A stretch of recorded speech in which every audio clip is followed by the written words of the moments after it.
Ba ba ba ba ba ba ba. Hello. So, I didn't make one of these podcast thingies for the Doom video, uh, because it was really long. I said a lot in that video. I felt like I got through most of it, and that video took me over a week to make, several consecutive days of work. So I was really ready to move on to the next deal. And I used my own footage in that video, so I had to uh, I had to go through the effort of uploading that footage as well from my PS4 and get it into the editing software. A lot went into it.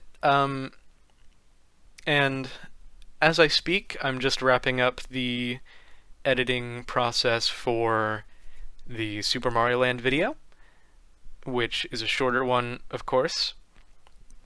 And I just thought that maybe before I talk about Super Mario Land, I'll talk a little bit about the Doom thing, about some things I may not have mentioned in the Doom video because I'm restricted for time.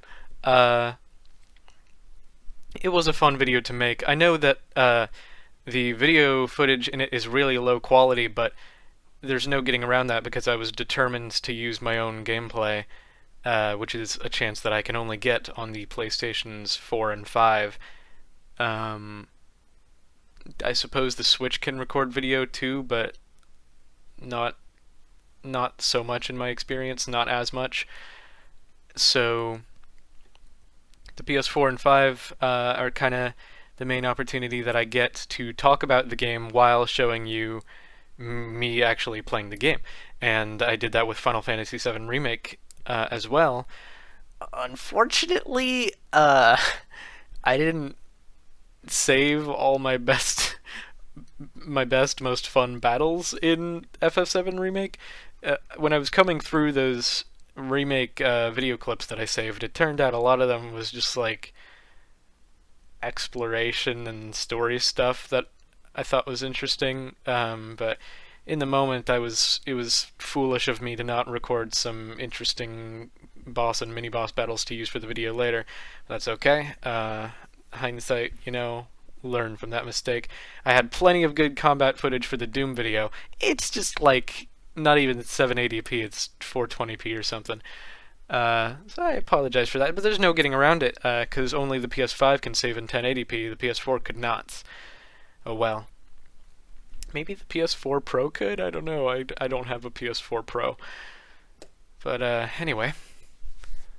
Doom, I don't know if it's a controversial decision to say that Doom 2016 is better than Doom Eternal. I don't know, I feel like there are probably people who could get behind that, right? But the reason I say it is simple. It's because Doom 2016 is perfect. I feel like I could not ask for more. I feel like there's not room for improvement, or if there is, there's barely any at all. Barely any. It's a short game, but it's also cheap, so they're not asking much. I think it's only like $20 right now, so they're not asking much for you to play, and so you're not expecting that much. You're not expecting the longest, most epicest game ever, and for what it's meant to be, it's just right on point. It's an excellent combat-driven game that's a highly condensed, just crystallized, fun experience. The combat is perfect in Doom 2016. It's some of the most fun run and gun gameplay I've ever seen. And yeah, I've already said it's not very long, but hey, the bosses are all great. The soundtrack is listenable even many years later. And Doom Eternal, also a great game. But in Doom Eternal, there are just things that are weird, things that are not on point quite so much. Like, it's a less polished game. There are some more graphical and technical issues.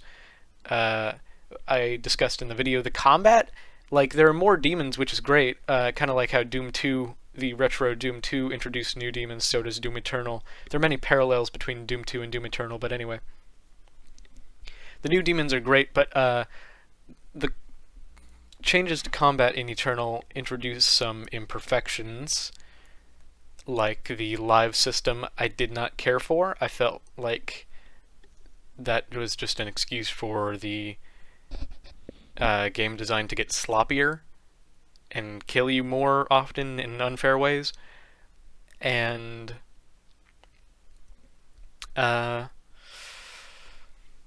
Doom Eternal's story is a controversial thing. I've read some reviews of Doom Eternal since playing the game, and it seems like I'm not alone. It seems like when I played Doom Eternal, I thought the story was just going over my head.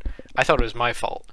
Like, I was reading all the codex entries, but I wasn't following, so I thought, okay, it's just I want a combat-based game, and so I'm focused more on the combat, so I'm not really understanding the story so much. Turns out it's not just me. Turns out a lot of reviewers, like on Steam and professional critics, are on the same page that Doom Eternal's story is really weird and confusing. And it is. It's like they just don't go into a lot of specifics about things. It's like they take a lot of the codex entries, they say a lot of things, but they say it out of context without explaining the context. For example, I never got a hold of what this alien race is that was conquered by the Makers. Were they the Argenta? Or was that the name of their planet? Did they live on planet Argent Denur? Were they the Argenta? Were they the Argents? What was the name of their planet? It seems like there were many names thrown around, but not precisely explained. And so it went for a lot of concepts in Doom Eternal, like just really weird stuff about how souls are harvested by the demons and then put into machines to produce soul power, which is fueled into Argent energy, which gives the Makers life, and then they worship the Father, but then the Father's a robot. Sorry for spoiling, whatever. It makes sense to me, and then it got even less sensical with the DLC episodes, where they start talking more about the Father and the Dark Lord and Samor Maker. It gets weird in the DLC. The DLC takes the story in a whole new direction, and a lot of people don't like it. I get that. Let's talk DLC. As I mentioned briefly in the video, there is a lot of criticism going around of Doom Eternal's DLC, The Ancient Gods Part 2 mostly. There's also some criticism of Part 1, but it's mostly focused on Part 2. And I'm telling you, I played through the DLC campaigns when they came out, months after the base game, and when I found out that some people don't like them, I was shocked, because I loved Part 1, and I thought Part 2 was good too. Less good, but still good. I was shocked when I read like the reviews on Steam, because a lot of what people are saying about the DLC is just not true. It's severely over-exaggerated. And the reason they're over-exaggerating is understandable. It's because they're not really getting what was promised. There was a developer who was interviewed who said that the DLC is going to have this and that, and then they had to downscale it because of COVID and the rushed development time frame. It's very unfortunate we didn't get the epic final boss experience that was planned, but it's understandable why, pandemic and all. This is leading some people to say things that aren't true. I've heard the criticism that the Ancient Gods soundtrack is bad. Not true. There's a new composer because Mick Gordon quit, or he was fired, or it was a mutual departure or something, and he was replaced by someone called Andrew Holschultz, and I believe someone else called Davey something. And the soundtrack in the DLC is just as good as in the base game. It's still incredible. There are several amazing tracks from the DLC. I encourage you to check out Reclaimed Earth, super heavy fighting, and spoiler alert, Davoth, super heavy fighting, and Shady Hayden, and what is the other good one I'm trying to think? Oh, yes. The Blood Swamps, that's a good one. Blood Swamps, super heavy fighting. Okay, these are available to listen to on YouTube, fan mixes of them. Very good music, and they feel amazing in-game too. So, good soundtrack, and I've heard the criticism that the DLC is unfair. Not true. I played it on Ultraviolence difficulty, which is one of the higher difficulties, and I didn't really die that much. I don't know if I died at all. I don't know if I got any game overs in Tag 1 or Tag 2. It's pretty fair, pretty alright. It was just the same as the base game, but the enemy waves were like longer and more intense, which is the way it should be, right? That's how difficulty progression works.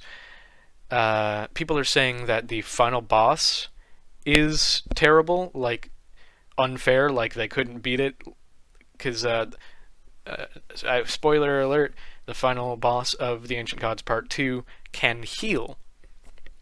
Some people hate that. I understand why they wouldn't like the design of the final boss. It is underwhelming. In my opinion, although it's underwhelming, it's still better than Doom Eternal's base game final bosses. I didn't like Doom Eternal's base game final bosses, like the Gladiator and the whatever.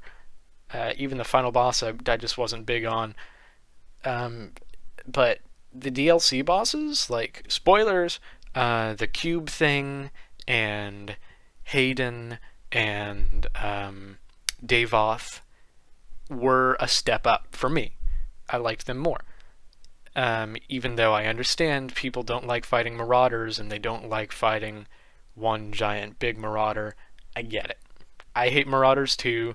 I thought it was an underwhelming final boss. It just wasn't like total garbage though. I mean, I didn't even die. People are saying like it's completely unfair. I've read the Steam reviews. They're saying that they're giving up on the game. They're quitting. They don't even like Doom Eternal anymore because of this one final boss. These people need to get good. It's not the worst thing ever. So I understand why you'd be disappointed in the DLC. It's just that people are getting too emotional that they didn't get the dragons and the mech suits that were promised. I get it. But Doom Eternal is a great game. It combines run and gun combat with 3D platforming. It feels very Metroid Prime-y, and it's amazing. It's very welcome in a world where we don't have Metroid Prime 4 yet. And I love the game.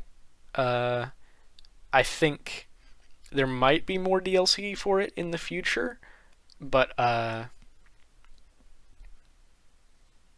don't know if it's going to be on the same level as the Ancient Gods. I would prefer if they just move on to whatever game is next in the series, like, you know, Doom, the Doom 3 equivalent of this reboot. But yeah. Very good game. I think I haven't played the master levels in Doom Eternal yet. I think I'm going to go back and play the master levels when I have the time. But I have since gotten quite a bit into id's earlier games. I'll talk about them at a later date. But playing the original Doom, Ultimate Doom rather, playing the Ultimate Doom and Doom 2 Hell on Earth, I have noticed a lot of parallels, like shared final bosses and story arcs. It seems that Doom 2016 and Doom Eternal are bordering actually on remakes of the original games, which is fascinating to me. But they are very different, because in the original Doom games, the Doom guy was just a space marine, you know, he was just a guy with a job trying to survive in these encounters with demons. Just a very unfortunate, poor soul. And in Doom 2016 and Doom Eternal, of course, he's literally depicted as a demigod. He's immortal, he's nearly indestructible, he has the power, apparently, to turn demons into ammunition, it seems. interesting games. Doom Eternal is a little bit flawed, but still a masterpiece. It's a really good one, and I think that video turned out pretty well. I think it was a good script. I had some good lines in it. My narration was pretty alright. Yes, my mic, sorry, my mic, you could hear when I pronounce the F's, like, sorry, was that loud? I don't know. But my mic popped a lot. That's my fault. I don't have experience recording. In this Mario Land video, my mic doesn't pop at all, so, hey, that's a step in the right direction. And I suppose now, I'll move on to talking about Mario Land. Mario Land is a couple of fantastic games. Of course, I beat the first one in about 30 minutes and the second one in about 2 hours. But there's still, like, a couple fantastic Mario games. Of course, Nintendo, especially, like, in their 2D era, was just cranking out one hit after the other. And it was generally like that until the Wii, when their games got a little more generic. Of course, the Wii has plenty of great games, but the Wii and DS, again, plenty of masterpiece games, but that was when their games got less risky, less creative. And from 1984 or whenever SMB1 came out, to, or even earlier than that with Donkey Kong, to the N64 era, just even the GameCube era too, just cranking out classics that will live forever. And you look at the Super Mario Bros. Series, I mean, Super Mario series pre New Super Mario Bros. Okay, New Super Mario Bros. Is a good game. I'm just saying that's when it got less creative. But you look at the series before that, it's like all 10 out of 10 games, okay? Super Mario Bros. 1, Super Mario Bros. 2, Super Mario Bros. 3, one of the longest and coolest games on the NES, Super Mario World, which is Super Mario Bros. 4 in my opinion, like, again, an extremely advanced game, Yoshi's Island, Super Mario Sunshine. 64 I'm not a terrible fan of, but I respect it. It's just, it has controls issues with its camera. And Super Mario Land on the Game Boy. The Game Boy has so many good games. It's a delight. You expect so little from this system. You have to lower your expectations so much for a Game Boy game. And when it has presentation like this, it's such a treat. Because aside from the colorlessness, Super Mario Land 2 almost looks like 16-bit, almost. Aside from the monochromity. It's fantastic. Super Mario Land 1 is a very short game. It was a launch title. It's interesting. It feels like a much more primitive game than Super Mario Land 2. It's very different. I mentioned in the review video, Super Mario Land 1's physics, like, Mario feels very heavy. It's odd. You walk off a ledge, he just plummets instantly. There's no other Mario game where he quite feels like that, so it takes some adjustment. It can be a hard game if you're not used to it, but it's so short that you should be able to beat it without much of an issue, as long as, you know, you've had practice with Mario games and you're familiar with platformer mechanics. I actually showed the game to a relative of mine. Like, I thought, this person plays a lot of games, they should have no problem with Mario Land 1. They couldn't beat it. They couldn't get very far. They kept dying on the Moai level. It was insightful to watch, because I'm not making fun of this person. They're good at other games. Like, they've played a lot of complex games before. They've played hundreds of hours of Skyrim, and it surprised me that platformers were like a different ballpark for them, even a platformer like this one, which I perceived to be so easy. But some of the great things about Mario Land 1, aside from its primitive graphics, are that one, I kind of forgot to go into this in the video. I mentioned it in like one sentence, but the soundtrack is incredible. There are only 4 worlds, so there's only something like 6 to 8 really great songs, but the soundtrack of Mario Land 1 will live throughout time. It will forever be a part of Mario's legacy. Every world has such a classic song in it, from like World 1 with its upbeat melody to the final world, which is China themed. One of the best Mario soundtracks. Mario music is incredible. Koji Kondo does incredible work over at Nintendo. It just, again, cranking out the masterpieces one after the other. You look at the Mario series as a whole, it's full of some of the best ragtime music the world has to offer. Or even classical music. I mean, listen to the Mario Bros. 2 soundtrack, listen to the Mario World soundtrack, listen to all of it. Listen to the Mario Land 1 soundtrack, Super Mario Sunshine's and 64 soundtracks take a different direction, but they're also timeless. Mario music is some of the best parts about it, and that's one of the elements that keeps the series afloat in the public memory, in the public's eye. It's part of what helps people remember it for their whole lives, the music. Koji Kondo is a real mastermind. He's really changed the world with like these pieces of music. I don't know if he composed Mario Land 1. I guess maybe not. I'd have to look that up. But another great thing about Mario Land 1 is that each level has a theme. Don't know if you noticed that, but again, you have to lower your expectations so much for a Game Boy game because they're both 8-bit and colorless. It's a harsh combination. That when you get games that still manage to be like really pretty and cute, it's such a delight.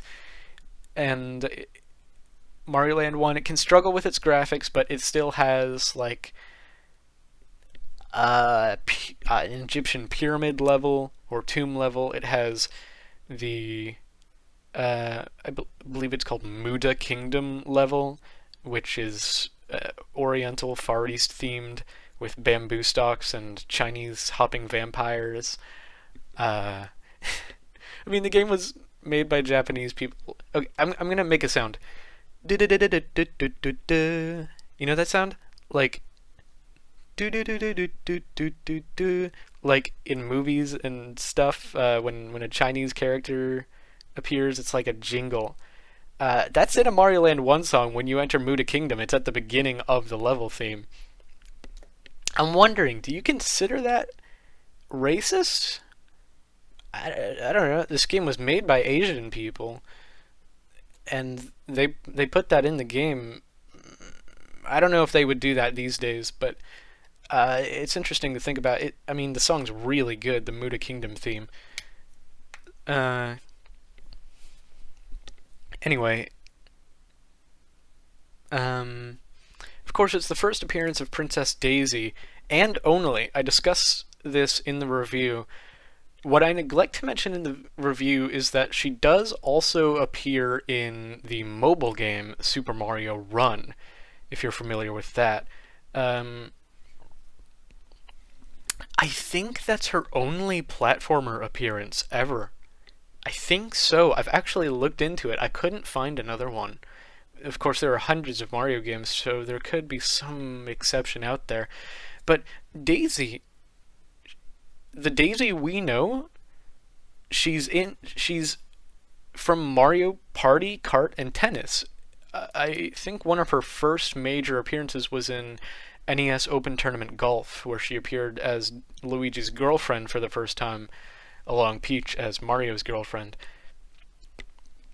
And it's fascinating to me, Daisy as a character. she's ingrained in the cultural psyche, along with Waluigi, who hasn't appeared in any canon Mario game ever. He was invented for Mario Tennis, and since then he's only appeared in similar games to Daisy.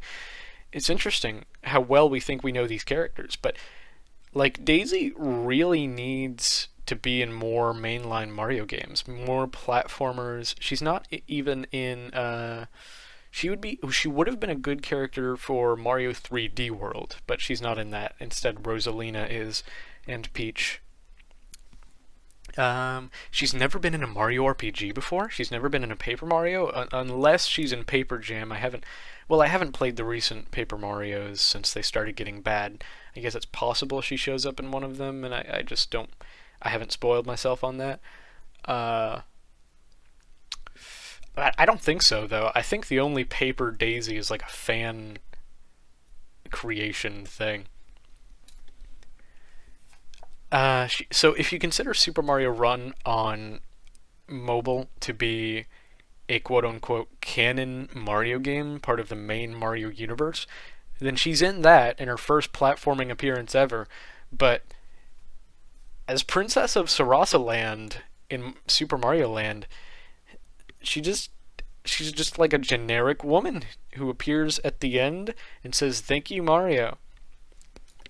And the only real reason she was invented for that game at all is because the developers were interested in creating a Mario game that takes place outside of the Mushroom Kingdom, which is why in Mario Land you travel through so many different environments that you wouldn't normally see in the Mushroom Kingdom, like Muda Kingdom and Sarasa Land. So,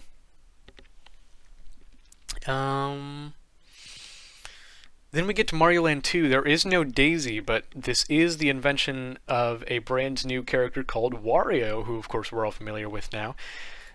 Some people would assume that Wario is like an evil clone of Mario, or like another brother, or even a cousin. But the truth of Wario, if you look into the lore that I believe is mentioned in the manual, is he's actually a jealous childhood friend of Mario's, who is... Mario's a very interesting character to me. He really is. He's a childhood friend of Wario's who is envious of his, envious of him because Mario's such a cool and rich and handsome and successful hero who saves the princess all the time and has his own mansion, apparently. Did you know Mario has a mansion? Of course, we all know Luigi has several mansions, but Mario has a mansion and it's on his own private island, Mario Land, which is established in this game and then never shown again. Makes sense to me. It's all that saving the princess money. He's got his sugar mommy. But anyway, so Wario steals Mario's mansion. And you think of Wario... By the way, that childhood friend thing that was mentioned, I think, in the manual of the game, is corroborated in the game Yoshi's Island DS, where Mario, Wario, Cranky Kong, and some others, I think Luigi, are playable characters in that game. So it turns out that Mario, Wario, and Cranky Kong all knew each other as babies and presumably grew up together. It'd be interesting to see more of that dynamic in future Mario games, although, Nintendo, like I was saying, they don't take a lot of risks these days. They're afraid to try new weird things, even though I think it would be interesting to see more of the dynamic between Mario and Wario. Nintendo, they wouldn't do a kind of thing like that. But I really want Wario and Daisy and characters like that to appear in Mario RPGs. But anyway.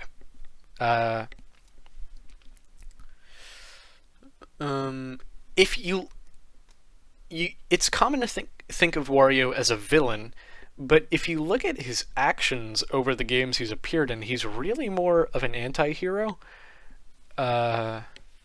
Because the only evil thing he's ever really done is steal Mario's mansion. And then, of course, in this game, he's so goofy, he's so goblin-like. He's such a fun character in Mario Land 2. I really enjoy his development in later Wario Land games, Of course, in the Wario Land series, he's really not doing anything evil at all. He's just a treasure hunter. He's literally looking for like gold and trinkets and stuff to get rich. That's not really evil. In fact, it's kind of admirable to be an explorer. And then in the WarioWare series, what is he doing? He's trying to develop like an addictive, fun video game. That's not evil to try to. He's a businessman. He's a game developer. So one way or the other, he's just trying to get rich. And you could say he's greedy. Doesn't. He has poor hygiene. He's gross. He's not evil though. The only evil thing he's ever done is steal that mansion, and he ended up giving it back only after a violent encounter. Um, Other than that, he's just an he's a treasure hunter, an explorer, and apparently an amateur pilot and a game developer. So, gotta respect the hustle. I like that character. Waluigi, though, he needs to have like more involvement. Waluigi's lore has not been established, I don't think. He's just some kind of friend of Wario's.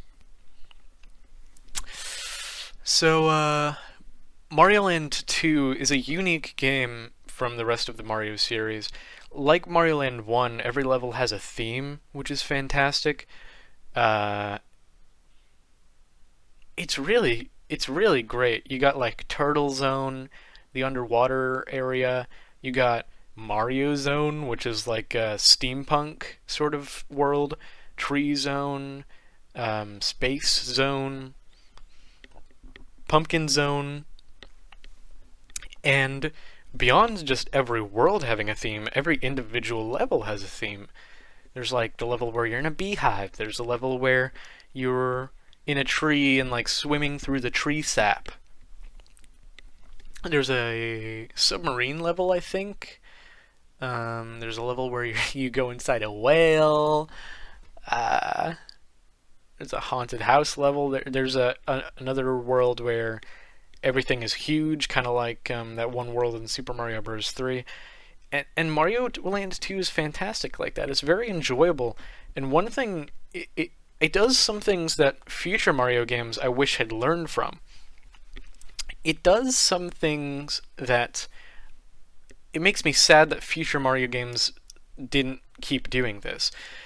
Mario Land 2 has unique enemies. You're used to the Goomba and the Koopa and the Chain Chomp, and Mario Land 2 still has stuff like that, but in every individual level you get completely unique enemies that you don't see in other levels. You got like the little Goomba guys with the hockey masks, like Jason Voorhees, and you have I'm struggling to think of an example right now, but play the game and you'll see what I mean. It's it's adorable. Every level has different enemies, and some of them behave differently. You don't see that kind of thing in future Mario games. You just Nintendo these days, when they make a Mario game, I mean, I assume Odyssey is pretty different. So, with the exception of Odyssey, you see the same enemies reused and recycled a lot. It starts to get boring. So you got to respect Mario Land 2 for that. And also, it's the only Mario game that I've played where you can buy things with the coins, which I think is an amazing feature that future Mario games should really make use of. Because one of the things I think when I play a Mario game is, man, there's really no point to collecting all these coins. Well, now in Mario Land 2 there is. You can buy like lives and power-ups and stuff. That's very fun. That really encourages me to look for coins. And you can collect up to 999 coins. Of course, a lot of Mario games give you lives for collecting 100 coins, and that's good too. But it's even more fun when you can literally use them at shops. It really gives you a real incentive to look for coins. I don't understand why they stopped doing that. I had fun with that factor of the game. Finally, the freaking bunny ears? Yeah, where did that go? It's a really fun new power-up. I mean, I don't get it. Mario 64 has like um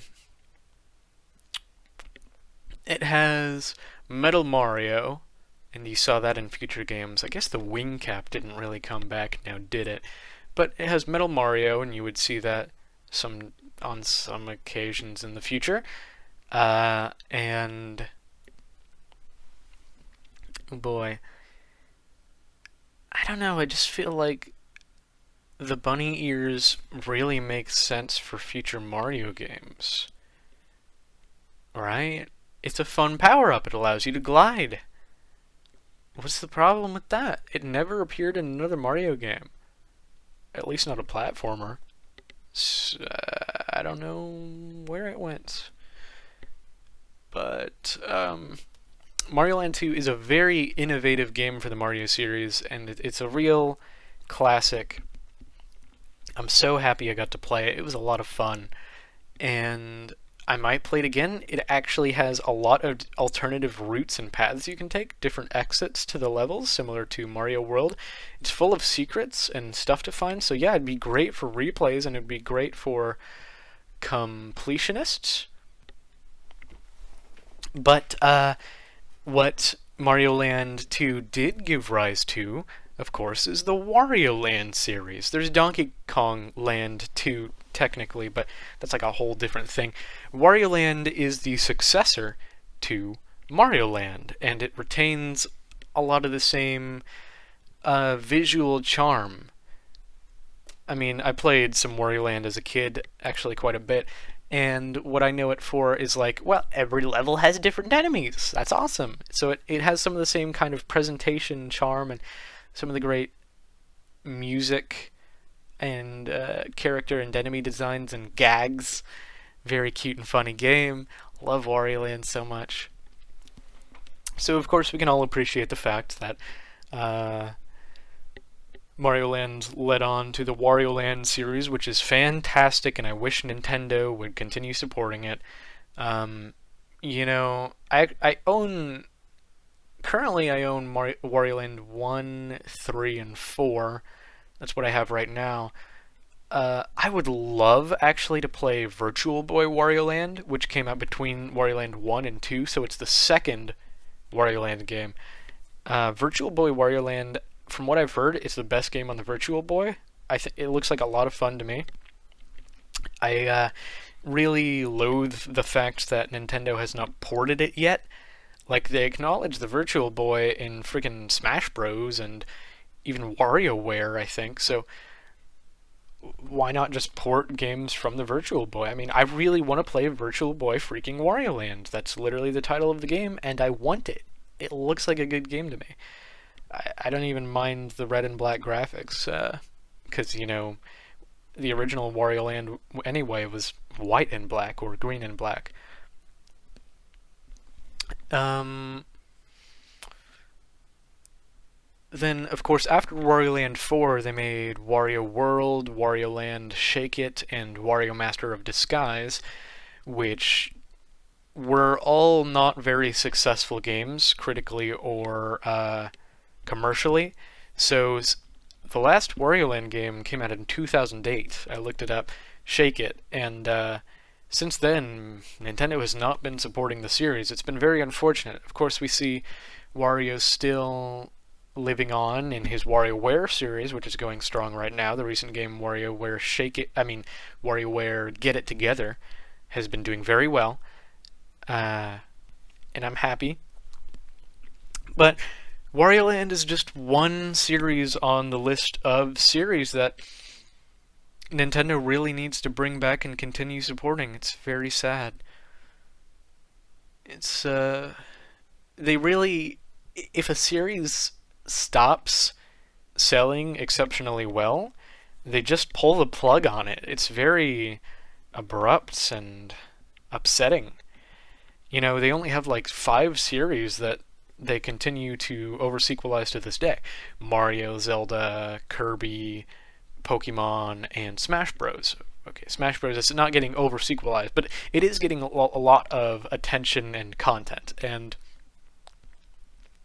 as for their other series, Star Fox, F-Zero, Wario Land, Punch-Out, Kid Icarus, you don't see a lot of content coming out, and you might never But the Switch is doing really well right now, and one thing they're doing on the Switch is they're trying to bring back some old properties like Metroid.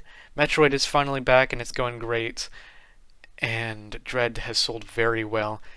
Oh, Pikmin! That's another one they really need to bring back. Where's Pikmin 4? Well, hopefully we'll get Pikmin 4 on the Switch soon because Pikmin 3 Deluxe is actually the best-selling Pikmin game to date. It sold several million copies.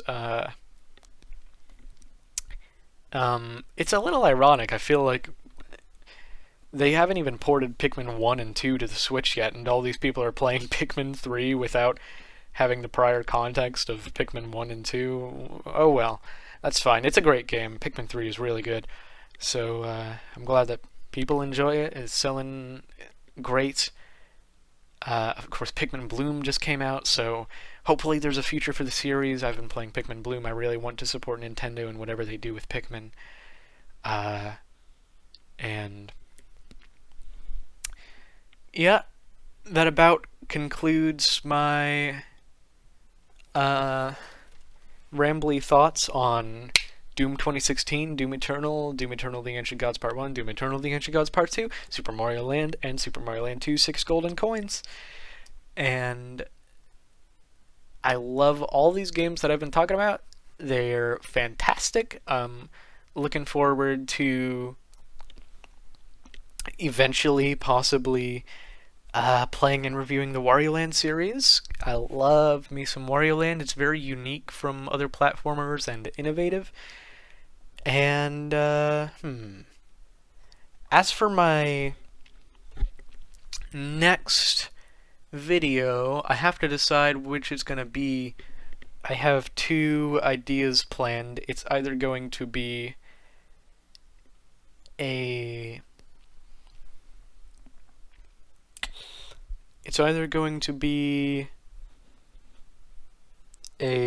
sort of countdown kind of thing, like a top X number kind of thing, sharing my opinion on my favorite things on a list, or it's going to be a review of a certain how should I hint at it without revealing it? A certain very short and casual N64 game. That's how I'm going to tease it. A short and casual Nintendo 64 game. So look forward to that. My audience of currently 0. I know that I'm looking forward to it, and I'm fully aware that I'm talking to nobody right now, but that's okay. It's all part of the plan. It's all part of, baby steps. Getting somewhere from nowhere. I'm doing what I want to do. So that's good. I'm being productive. And